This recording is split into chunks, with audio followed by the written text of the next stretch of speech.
Hey, what's going on everyone? My name is Donovan. These are the xFyro xS2 True Wireless Earbuds that you can see right over here, available right now in the links down below if you're interested in checking them out. So, why would you want to buy the xFyro xS2 True Wireless Earbuds? Well, let's go ahead and talk about that. And first off, let's go ahead and mention some of the things they have here on the box. So, high fidelity audio, we have IP67 dustproof and waterproof, and we are going to test that out here in just a little bit.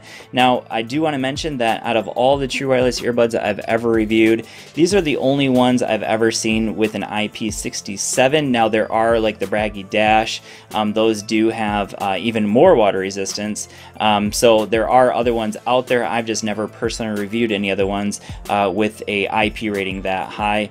Now, these of course can be used for music, video, and calls. While we're at it, I'm just going to go ahead and mention that for videos, with the 3 phones I've tested these out with, there was no lag. So that's awesome, because that can be an issue sometimes with a pair of True Wireless earbuds. So no video lag with these, at least with the 3 phones I tested them out with, which would be the Note 9, the iPhone XS Max, and one budget-friendly phone, the Xiaomi Mi A2 Lite. None of them had lag with these, so that's awesome. All right, so let's go ahead and talk about some of the specs here. So we have Bluetooth 4.2.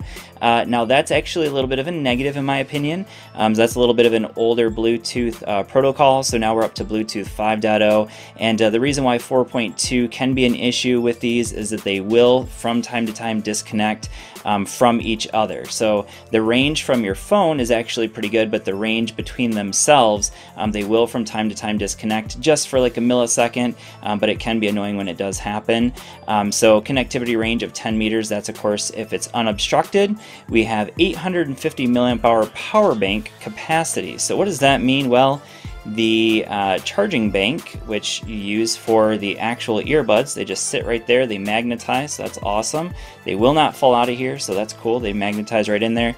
Pretty good magnets, and you can see when they're in there, they will show you a little red indicator to let you know that they are charging. Also on the earbuds themselves, there's a little red indicator to let you know that they're charging. And this is an 850 milliamp hour power bank, so real solid. You can get a lot of charges out of the earbuds. So these basically will last you forever. Once the power bank is all charged up, you're going to get a ton of charges out of this, and I do really like the look of it as well. It's kind of that brushed aluminum look with the gold accents, so very cool. And also there is an input and an output, and the reason for that output is because, like I said, you can use this to charge up your phone in a pinch. So as long as you have the cord with you, or if you have an iPhone, the lightning cord, you can use this output to kind of give you just a little bit of extra juice there. So that's what that's for. And of course you're gonna have to hit that power button if you want to use it as a power bank for anything other than the earbuds. But there's the input to charge up the power bank itself. So very cool. I do like that. That's not a feature that a ton of them have, so that's pretty cool. So 4 hours continuous talk time or music playback time, which I would say is pretty accurate. I would say I'm getting more like 3.5 hours, but 4 hours is probably at a lower volume than what I'm listening to. 1 hour charge time, so not bad there either. And then 5-volt output for the power bank. That is input and output, so not super fast power bank, but hey, it's, these are for earbuds, not necessarily as a power bank.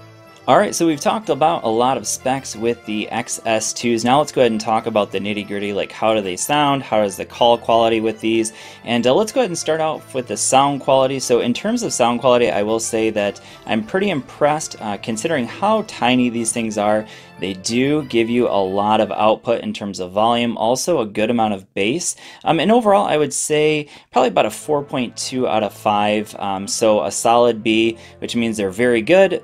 Not great. Obviously, we're not talking about the most expensive True Wireless earbuds, so I would say, if you want the best, Jabra Elite Active 65Ts also have a good amount of water resistance. I believe these are like IP56, whereas these are IP67, so a little bit more waterproof than what you get out of the Jabras, but those definitely sound a little bit better and can be tweaked a little bit more than what these can.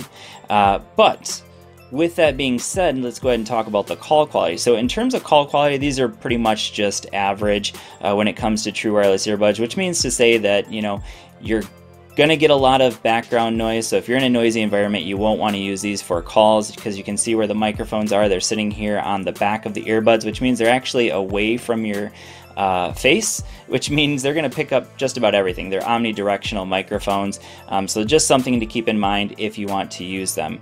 Alright, so now let's go ahead and talk about how to pair these up with your device. So first thing you want to do is go into the Bluetooth settings of your phone. This is going to work whether you're in Android or iOS. And then you're going to take the left earbud and you're going to hold it down for 4 seconds until you see a little blue and red indicator there.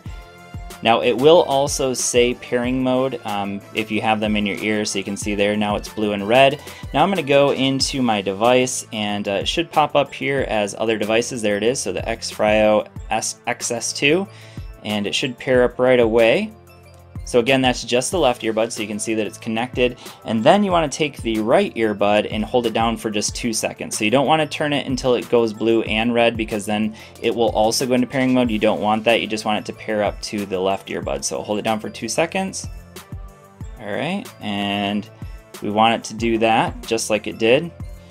And now they are connected, so they should blink simultaneously now. There you go. So now they are connected to each other and also connected up to my phone, as you can see. So that's how you're going to connect them. So now that they're connected, I'm going to go ahead and start some music here. So we'll go into Spotify, and we're listening to some Shotgun here. Alright, so it's playing right now, I think. And I'm going to go ahead and throw them in the water. Make sure that they still work afterwards. So I'm going to just listen to them real quick, make sure they're working, and then we're going to play some music. There we go. And they're IP67, which means technically you can keep them in water for up to 30 minutes at 1 meter down. So as long as you're above 1 meter under the water, you're good. And as long as they're not underwater for more than 30 minutes, you're good. All right, so pull them out and see that they're still working. So they should still be blinking. There we go. So still working with no problem. I'm going to go ahead and crank up some music here. Alright, yep, and they are still working, so no issues there. So IP67 is as expected. So thanks for watching. I hope this video has been helpful for you, and I'll see you on the next one. Peace.